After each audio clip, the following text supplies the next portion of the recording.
எப்போ இங்க வா. சொல்றி பொண்டாட்டி வந்துட்டேன். சரி 3 கருப்பு கரிசிங்க பேர் சொல்லு பாப்போம்.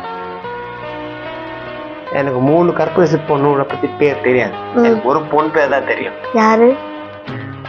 அது நீதாண்டி என் பொண்டாட்டி. இன்னும் நம்பிக்கை? ஆமாடி, நம்பிக்கைதான் வாழ்க்கை. நான் எதுக்கு மத்தவங்க பொண்டாட்டி பேர் தெரிஞ்சுக்கணும்? என் பக்கத்துலயே மகாலட்சுமி மணி இருக்கு. நான் எதுக்கு மத்தவங்க பேர் தெரிஞ்சுக்கணும்? நான் இதுக்கு ரொம்ப கொடுத்து வச்சவ.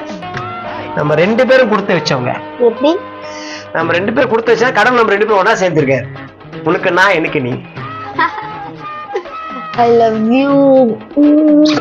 சொல்லுங்க, இந்த மாதிரி கேள்வி எழுதிடுவாங்க. சரிங்க, 12 மணி. சரியா? சரி. ரொம்ப கஷ்டப்பட்டு இந்த வீடியோவா போட்டுட்டு இருக்கிறேன். கொஞ்சம் எனக்காக லைக், சப்ஸ்கிரைப், ஷேர் பண்ணுங்க. நான் முன்னேறணும்னு ஆசைப்படுறேன். கொஞ்சம் சப்போர்ட் பண்ணுங்க.